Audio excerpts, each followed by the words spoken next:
Boa noite, meus irmãos. Ainda vamos nos encontrar de uma maneira virtual, mas eu espero que o mais rápido possível nós possamos nos encontrar presencialmente. Sinto muita falta da nossa casa, do Francisco de Assis, das nossas reuniões públicas, mas, enfim, o importante é mesmo que virtualmente ainda possamos nos manter de alguma forma unidos e conectados com a nossa casa e com os nossos amigos. Nessa noite nós vamos fazer o estudo do Evangelho, o capítulo 3, que tem por título Há muitas moradas na casa do meu pai, e nós vamos estudar no item Instruções dos Espíritos, que vai do número 8 ao número 12. Correto. Mas antes de nós iniciarmos o nosso estudo, vou abrir uma página do livro Fonte Viva, aparece invertido para vocês, que é ditado pelo Espírito Emmanuel a Chico Xavier. E a página que nós iremos ler se chama Busquemos o Equilíbrio. Aquele que diz permanecer nele deve também andar como ele andou. João, primeira carta de João, capítulo 2, versículo 6. Embora devas caminhar sem medo, não te cases à imprudência a pretexto de cultivar desassombro. Se nos devotamos ao Evangelho, procuremos agir segundo os padrões do Divino Mestre, que nunca apresenta um lugar à temeridade. Jesus salienta o imperativo da edificação do reino de Deus, mas não sacrifica os interesses dos outros em obras precipitadas. Aconselha a sinceridade do sim, sim, não, não. Entretanto, não se confia à rudeza contundente. Destaca as ruínas morais do farisaísmo dogmático, todavia rende culto à lei de Moisés. Reergue Lázaro do sepulcro, contudo não alimenta a pretensão de furtá-lo em definitivo à morte do corpo. Consciente do poder que se acha investido, não menospreza a autoridade política que deve reger as necessidades do povo e ensina que se deve dar a César o que é de César e a Deus o que é de Deus. Preso e sentenciado ao suplício, não se perde em bravatas labiais, não obstante reconhecer o devotamento com que é seguido pelas entidades angélicas. Atendemos ao modelo divino que não devemos esquecer, desempenhando a nossa tarefa com lealdade e coragem, mas evitemos o arrojo desnecessário que vale por leviandade perigosa. Um coração medroso congela o trabalho. Um coração temerário incendeia qualquer serviço à razão. Busquemos, pois, o equilíbrio com Jesus e fugiremos naturalmente ao extremismo, que é sempre o escuro sinal da desarmonia ou da violência, da perturbação ou da morte. Bom, essa mensagem fala sobre a importância do equilíbrio e coloca como parâmetro o nosso maior modelo, que é Jesus, que durante toda a sua vida e diante de todas as situações não derrogou nenhuma das leis universais, cumpriu tudo o que tinha que passar, respeitando a lei dos homens e as leis de Deus. Mesmo sendo ele um espírito de grandeza moral imensurável para os nossos padrões, nem mesmo Jesus se furtou a manter o equilíbrio em suas relações, em suas atitudes e em suas palavras. E, acima de tudo, no seu comportamento, que acabou sendo o maior exemplo.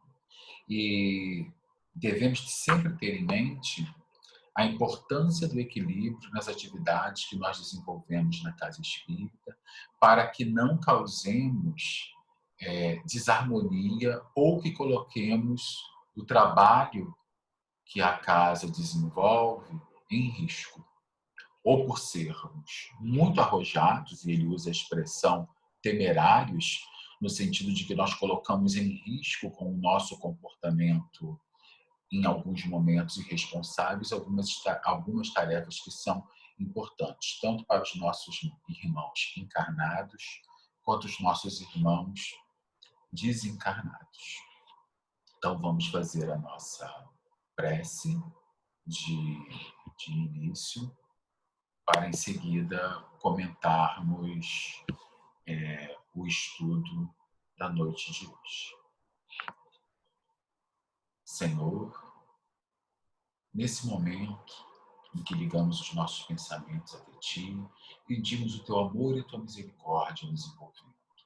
Pedimos a presença do Mestre Jesus e dos nossos irmãos franciscanos, que com tanto amor e carinho nos recebem sempre nessa casa, de portas abertas, nos dando a oportunidade do encontro fraterno e também a oportunidade do estudo da doutrina espírita, que tanto nos auxilia na nossa transformação íntima. Que possamos sempre contar com este ambiente, com esta casa que nos proporciona todas essas bênçãos. Abençoe os nossos irmãos que aqui estão presentes, aqueles que estão a caminho e aqueles que por algum motivo não poderão estar aqui conosco, possam também ser envolvidos por essas bênçãos e misericórdias que o Senhor derrama todos os dias sobre nós, mas que sentimos mais fortemente quando estamos num ambiente como este, numa casa de amor, trabalho e estudo. Abençoa-nos hoje sempre, que assim seja, graças a Deus. O estudo da noite de hoje é um dos capítulos que eu mais gosto. Há muitas moradas na casa de meu pai, e nesse capítulo tem os seguintes itens: diferentes estados da alma na erraticidade, diferentes categorias de mundos habitados, destinação da terra, causa das misérias humanas e o nosso item de hoje, instrução dos espíritos, mundos inferiores e mundos superiores. E é interessante que logo no início, né, desse item, mundos inferiores e mundos superiores, nas instruções dos espíritos, eles já nos dizem que a ideia de inferior e superior, ela não é uma ideia absoluta, ela é sempre uma referência. Você é superior a alguma coisa e inferior a alguma coisa. Então, dependendo de onde você estiver, do seu local de fala, você pode estar numa situação superior ou inferior. É nesse sentido que é relativo. O que ele está falando? Vou dar um exemplo bem específico, né? Numa hierarquia militar, o sargento é inferior ao tenente, mas é superior ao cabo. Em relação à classificação dos mundos, a Terra é superior aos mundos primitivos, porque ela está na fase de mundo de prova e expiação. Se nós compararmos a Terra com os mundos de regeneração, ela é inferior. Então, é nesse sentido que a ideia de superioridade e inferioridade, ela é relativa porque ela sempre dependerá de onde nós estivermos falando. E quando nós vamos analisando as características de cada um desses mundos, né, mundos inferiores e mundos superiores, elas possuem características muito específicas. No mundo inferior é onde nós encontramos, né, o início do nosso processo evolutivo. Nós reencarnamos simples e ignorantes e iniciamos a nossa jornada evolutiva em busca da perfeição. Mas no início dessa nossa caminhada, nós temos características muito marcantes, né? No início, nós não estamos organizados em família, em sociedade, em nações, nós vivemos independentemente, a junção é completamente carnal e instintiva, e com o processo de evolução, vamos formando famílias, grupos, sociedades. No início, nações com hábitos que hoje nos chocariam por conta da violência e de determinados costumes, mas que são muito característicos dos mundos primitivos. E isso tem também uma relação com o nosso próprio corpo físico, que também apresenta, né, essas características primitivas. Então, nós temos um corpo que nos aproxima muito mais dos primatas. Basta nos lembrarmos daquela clássica figura que tem no nosso livro, em que vai mostrando do homem de Neandertal, do homem das cavernas, até o Homo sapiens. Então, naquele início, nós ainda andamos curvados, braços longos, muito pelo sobre o corpo, presas ainda pronunciadas, e aí vai mostrando a evolução do nosso corpo físico, nós vamos ficando mais eretos, até chegarmos ao Homo sapiens, né? Que já domina a tecnologia, que já tem um conhecimento mais organizado, sistemático, sociedades mais sofisticadas. Mas isso é um processo evolutivo. Mas essas são as características dos habitantes que habitam os mundos primitivos. Os seres que habitam esses mundos inferiores, eles são muito marcados pelos seus instintos de reprodução, fome, do domínio do forte sobre o mais fraco. Há uma predominância da violência, mas é interessante perceber que mesmo nesse mundo primitivo, a ideia de Deus está sempre presente. No estudo da arte, né, por exemplo, tem as pinturas rupestres, que são aquelas pinturas que estão dentro de cavernas espalhadas pelos mais diferentes países e continentes do mundo, em que esses primeiros habitantes primitivos desenhavam nas paredes dessa caverna cenas relacionadas à caça, à fertilidade, a rituais religiosos. Mas se percebia, já nesses primeiros rudimentos da arte humana e do conhecimento humano, uma ligação com uma divindade, com algo superior que, de alguma forma, sem eles compreenderem muito bem o que era, eles tinham essa sensação de que esse algo superior regia suas vidas, né? Que é a ideia primitiva de Deus, com a qual todos nós, quando somos criados simples e ignorantes, nascemos com esse germe, né? É como se fosse uma marca genética da nossa origem divina. Porque como nós somos filhos de Deus, e Deus é nosso Pai, nós temos essa herança, podemos dizer assim, genética, de uma perspectiva espiritual, e normalmente a gente usa as características genéticas para falarmos das nossas ascendências e descendências no corpo físico. Então, eu só tomei a liberdade de usar essa expressão para dar uma ideia mais forte dessa nossa ligação com o nosso Pai. Então, quando iniciamos a nossa trajetória aqui na Terra, que reencarnamos simples e ignorantes, nós temos no nosso inconsciente a ideia de Deus.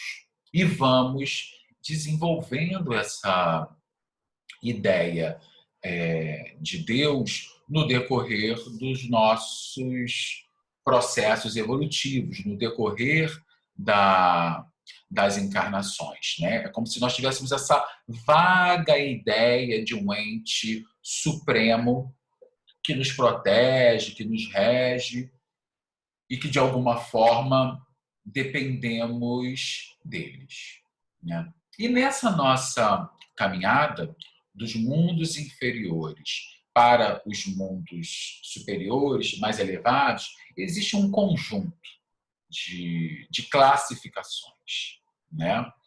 Nós sabemos que essa nossa jornada se inicia nos mundos primitivos, aonde temos as nossas primeiras encarnações. Depois nós vamos para os mundos de prova e expiação.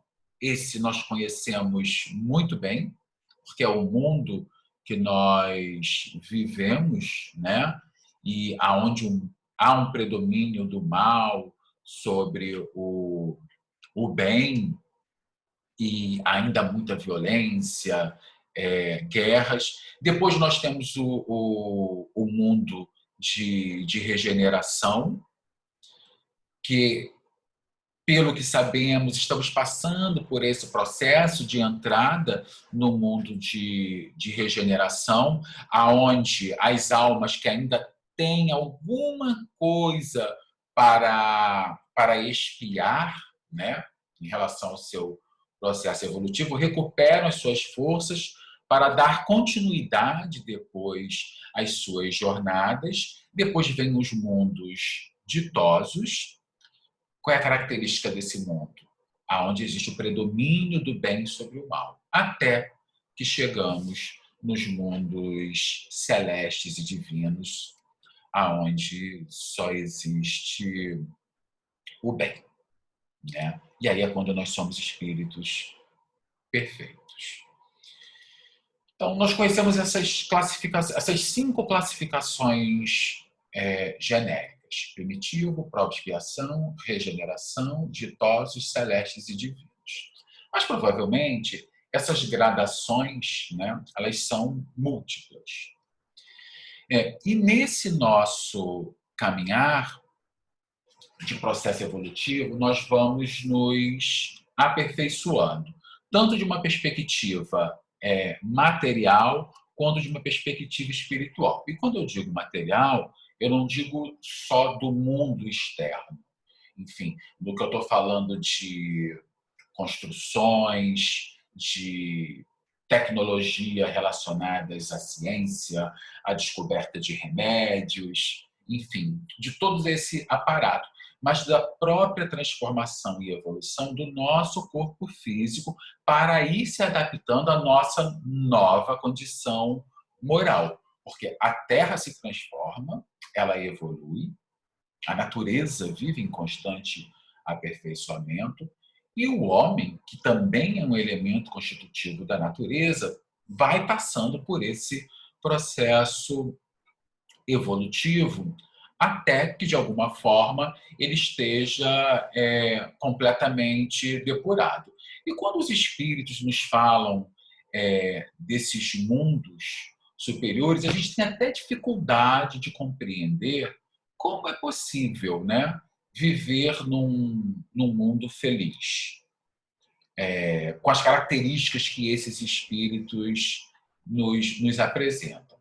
E essas mudanças passam, como eu já mencionei, desde o corpo em que habitamos, em que o espírito toma para si, para suas experiências evolutivas, como também o próprio planeta. Nos mundos felizes, nós já não estamos sujeitos a tantas doenças e não há esse processo também tão acentuado de deterioração do nosso corpo. Com o predomínio do espírito sobre a matéria, as nossas percepções são mais aguçadas, né? Nós somos mais sensíveis porque essa matéria já não nos coloca tantos embaraços, tantos limites, né? Tanto é que quando a gente na literatura espírita, quando a gente lê os livros, por exemplo, do André Luiz, ele, em uma das obras, ele usa a expressão mergulho na carne, né? que é essa entrada do espírito nessa nossa matéria ainda tão densa, que nos prende à superfície do planeta, que nos coloca várias limitações. E quando eles descrevem os mundos felizes e os espíritos que lá habitam, quer dizer, eles se locomovem de uma maneira muito mais leve e sutil, sem nenhum grande esforço. E segundo os espíritos, a partir da sua vontade, eles se movimentam e estão nos lugares. Tem um outro aspecto interessante que nós até temos informações sobre isso através do Chico Xavier, é que esses espíritos mais evoluídos, eles podem, por exemplo, manter alguns traços, algumas características físicas de vidas anteriores, passadas, para se mostrarem a amigos, familiares, mas independentemente da forma que eles tomem física para aparecer, uma característica que é preponderante em todos eles é uma irradiação de luz, uma beleza que não vem somente do aspecto físico, mas vem do seu próprio interior. Quando a gente lê, por exemplo, a descrição que Emmanuel faz no livro Há 2000 anos de Jesus Cristo, a gente percebe que ele dá muito mais ênfase ao olhar e ao magnetismo da expressão de Jesus do que necessariamente as suas características físicas, que ele chega a descrever o cabelo, o rosto, mas ele fica muito impressionado com o magnetismo de Jesus que emana da sua alma, né? Esses espíritos não sofrem praticamente resistência quase que nenhuma do corpo em que eles habitam, que permitem ações muito mais eficientes do que nós temos nas nossas existências. Um outro dado é a infância nesses mundos tende a ser mais curta, né?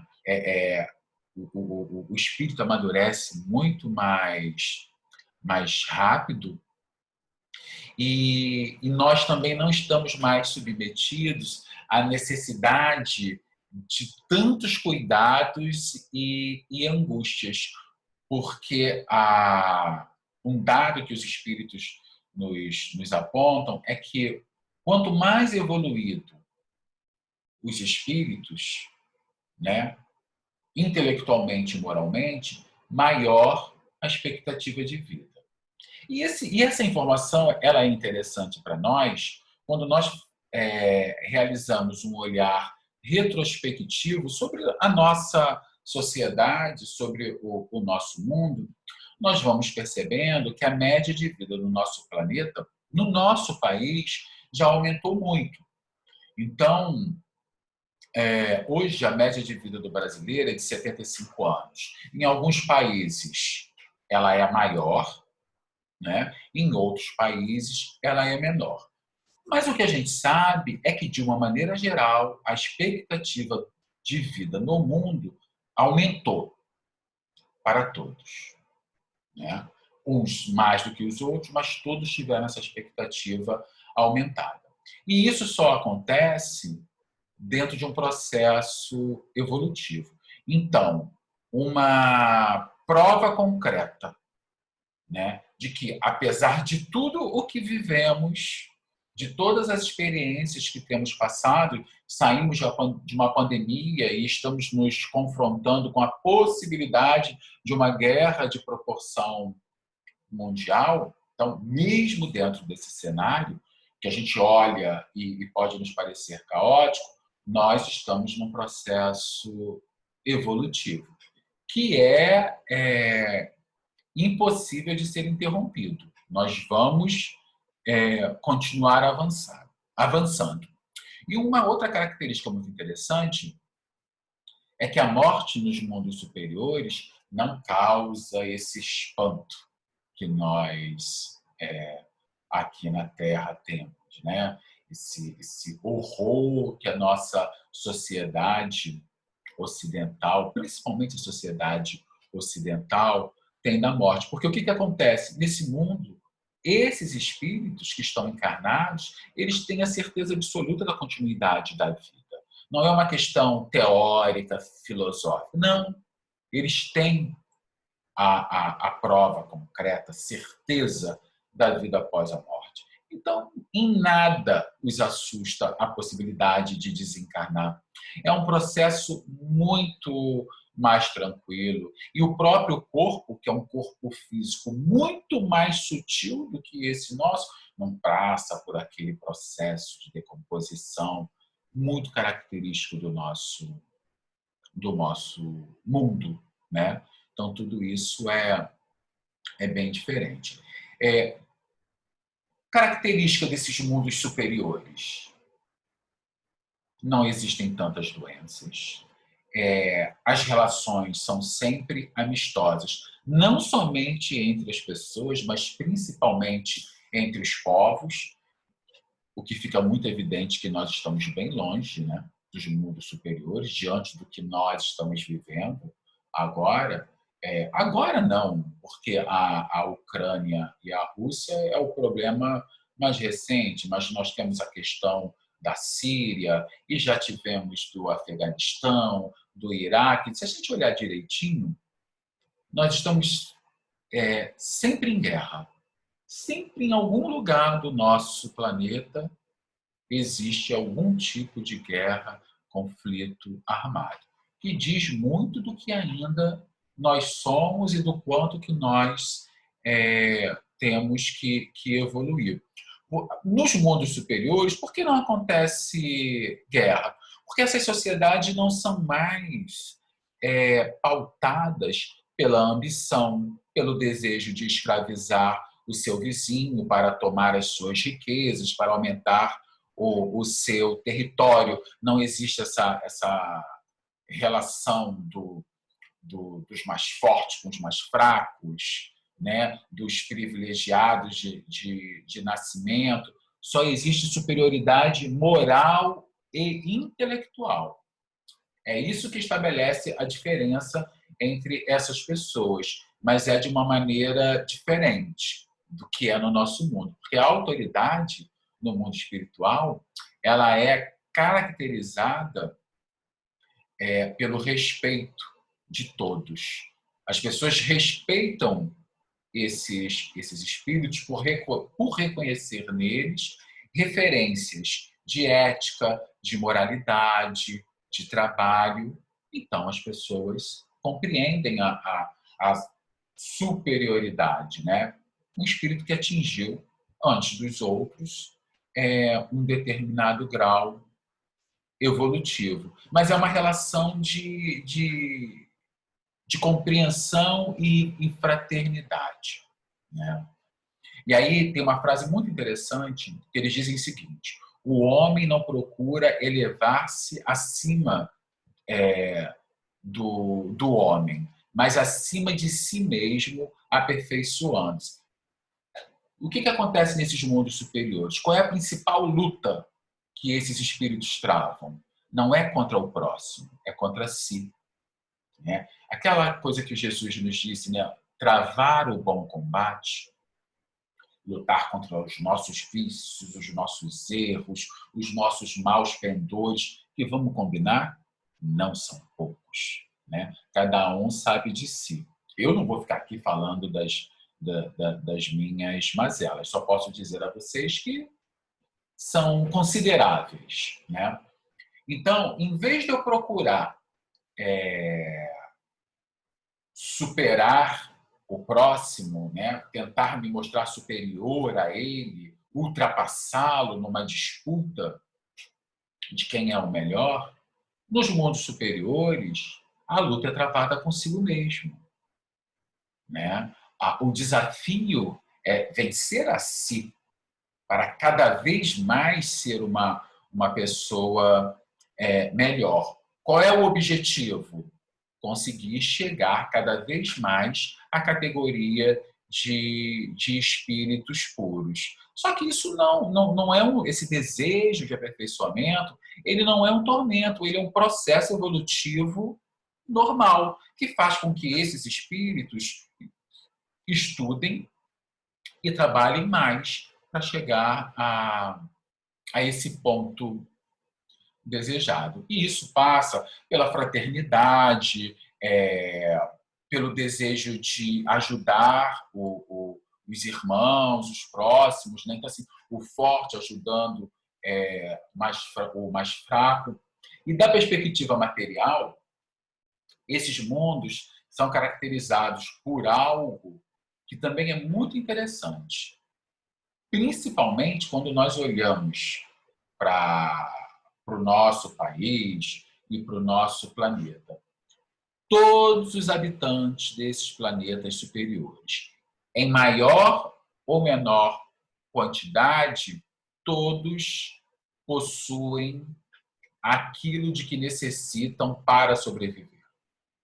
Que é aquilo que a gente fala que assim, o ideal era que no nosso país, né, falando do Brasil, mas a gente pode levar isso para vários outros lugares do mundo, é que todos tivessem direito à educação, moradia e saúde, comum a todos. E a partir desse chão comum a todos, alguns vão avançar mais que outros, por mérito próprio, mas ninguém está privado do mínimo necessário. E basta olhar para as nossas ruas e para o nosso lado para nós sabermos que definitivamente esta não é uma característica do mundo que habitamos. Mas nos mundos superiores não tem ninguém privado do mínimo necessário. Todos possuem bem. E aí eles dizem o seguinte, né, finalizando uma parte dessa discussão. Numa palavra, o mal nesses mundos não existe. E aí, o mal não existe nesses mundos. Mas por que o mal existe nos nossos mundos? E tem uma curiosidade, que nós somos que nem crianças. Como é que eu sei que é dia? Porque existe a noite. E aí ele vai dizendo o seguinte, que nós precisamos das antíteses. Dia, noite, claro, escuro, alto e baixo, bem e mal. E é a partir dessas dualidades que nós vamos evoluindo. Então, ele nos diz o seguinte, no estágio evolutivo que nós nos encontramos, o mal é necessário para que nós possamos compreender o que é o bem. Da mesma forma, da noite para que possamos admirar a luz, da doença para darmos importância à nossa saúde. E esses contrastes não são necessários nos mundos superiores. Eles somente são necessários em mundos com as características do nosso, do mundo de prova e expiação. Nesses mundos felizes, né, a beleza, a serenidade da alma, a ausência da angústia pela vida material ou o sofrimento causado pelo contato dos maus, não existe. Né? Então, há uma harmonia e um equilíbrio nesses mundos. Né? E o mal lá não existe, porque os espíritos que estão lá já estão depurados, e os espíritos maus não conseguem acessar esses mundos. Por uma questão muito simples, vibratória. Né? Não é possível a eles, energeticamente, magneticamente, se aproximar desses mundos felizes. O contrário é possível.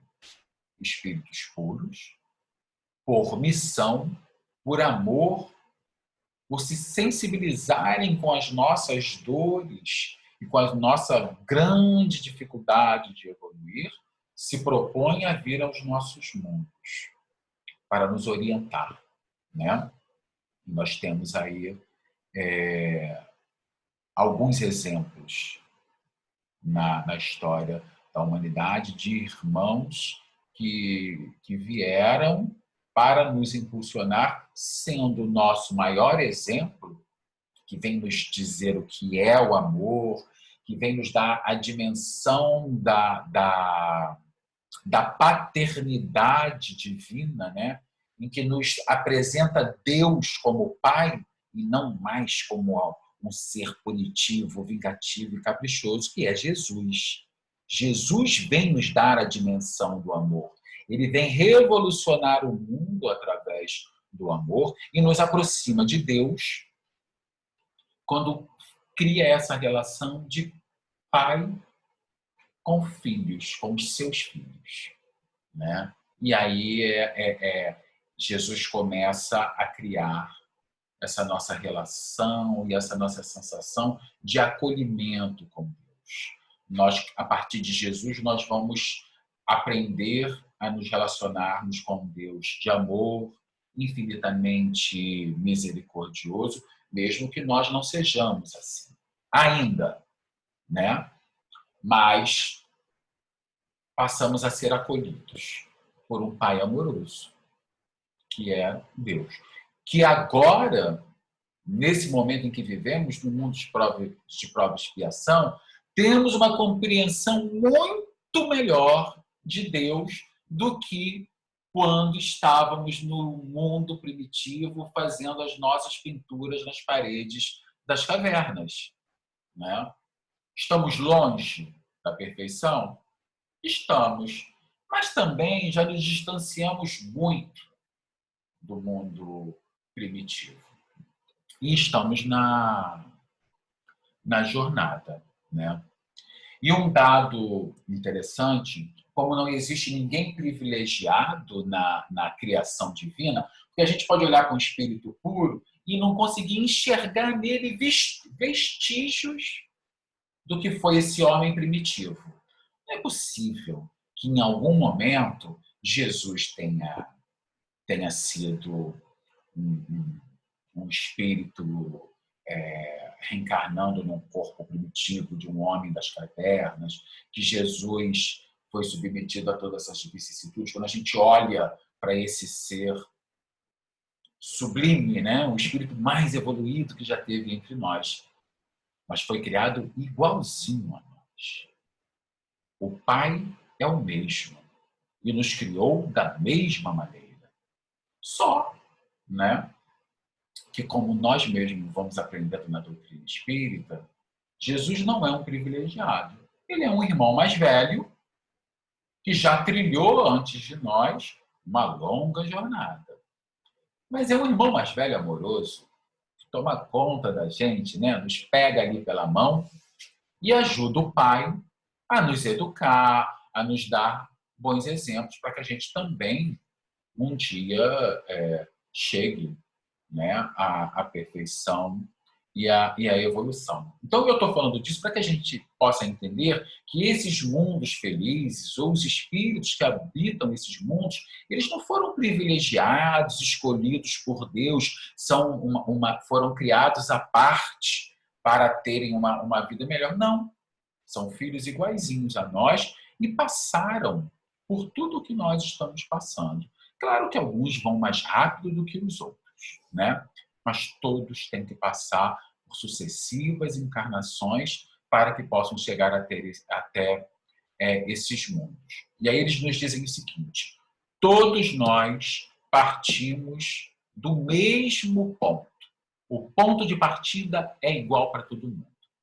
Agora, a chegada vai depender da velocidade de cada um. Mas mesmo os retardatários vão chegar lá. Podem demorar um pouco mais, mas chegam, né? E aí é um outro exemplo da infinita bondade de Deus, é que nenhum dos seus filhos fica para trás. Quando Jesus nos fala da parábola da ovelha perdida, em que o pastor volta para pegar essa ovelha, ninguém fica para trás. Por mais difícil que essa pessoa seja, pelos piores crimes que ela tenha cometido, ela também vai se transformar e vai evoluir. Porque a principal lei que rege todo o universo é a lei do amor. Uma lei que a gente tem dificuldade de compreender, de sentir, de colocar em prática, porque nós ainda somos espíritos danados, difíceis. Mas o mundo é regido pelo amor, né?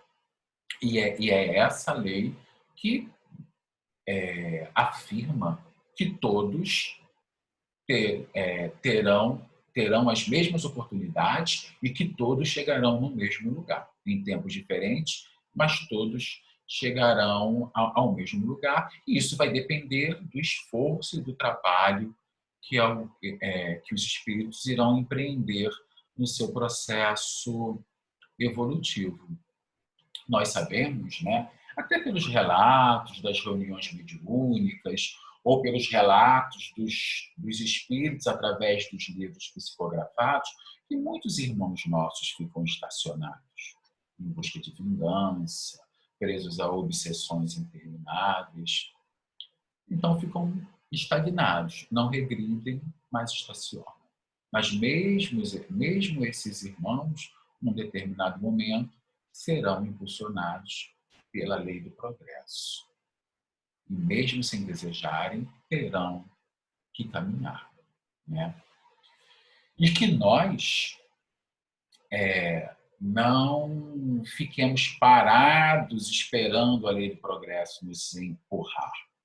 Que cada um de nós possa fazer o esforço próprio, no sentido de dar, mesmo que ainda de uma maneira vacilante, passos em direção ao progresso. E a doutrina espírita é um guia perfeito para nós nessa caminhada, nesse processo de galgar cada vez mais mundos melhores, né? Situações morais melhores. Intelectualmente, a humanidade encarnada na Terra, ela obteve consideráveis avanços. A nossa grande fraqueza é moral, não é intelectual, né? Só que, como a mensagem de abertura que Emmanuel nos apresenta, fala no quê? Equilíbrio. Não adianta termos avançado tanto intelectualmente, né? Irmos à Lua, estarmos fazendo viagem espacial, grandes descobertas tecnológicas, a internet, o celular, tudo isso que na década de 90 nós não tínhamos e talvez nem imaginássemos que o mundo teria tanta tecnologia. Hoje, com um celularzinho na palma da mão, você acessa o mundo inteiro, inteiro. E isso tem algumas poucas décadas. Eu tenho 52 anos, meu telefone era aquele discado. Aí aperfeiçoou, era aquela tecla de apertar. Hoje as pessoas nem têm mais telefone fixo em casa, todo mundo tem celular. Então a gente tem um grande avanço intelectual. Estou dando um exemplo da telefonia, mas esse avanço se deu em várias esferas do conhecimento científico. Mas e a moral? Mudamos pouco. Avançamos? Avançamos. Mas continuamos envolvidos em guerras, em disputas econômicas, políticas, né? E deixamos de focar no que realmente interessa. Então, é importante que abracemos a doutrina espírita e, com o conhecimento que ela nos proporciona, que efetivemos a nossa reforma, que é aquela lutar contra si e não contra o outro. Na verdade, nós somos os nossos piores inimigos, né? E é nisso que nós devemos estar atentos. Então, eu vou encerrar agora esse estudo da noite de hoje. Agradeço essa oportunidade e vou fazer a nossa prece de encerramento e aproveito já para deixar um beijo no coração de vocês, um beijo saudoso. Ok? Senhor, te agradecemos por esses breves momentos em que aqui nos ligamos a Ti e aos nossos amigos espirituais e que possamos, Pai, com esse conhecimento que a doutrina espírita nos apresenta dia a dia, realizarmos a nossa reforma íntima, nos transformarmos em pessoas melhores do que temos sido, tanto nas relações familiares, nas relações profissionais, nas relações dentro das casas espíritas. Que o teu amor e a tua bondade possam sempre nos guiar e pautar a nossa vida. Que tenhamos uma boa noite de descanso, que possamos sempre contar no teu amor e a tua bondade nos guiando e mostrando o melhor caminho. Fique conosco hoje sempre, e assim seja, graças a Deus. Meus irmãos, um beijo no coração de vocês. Em breve estaremos juntos, presencialmente. Tchau.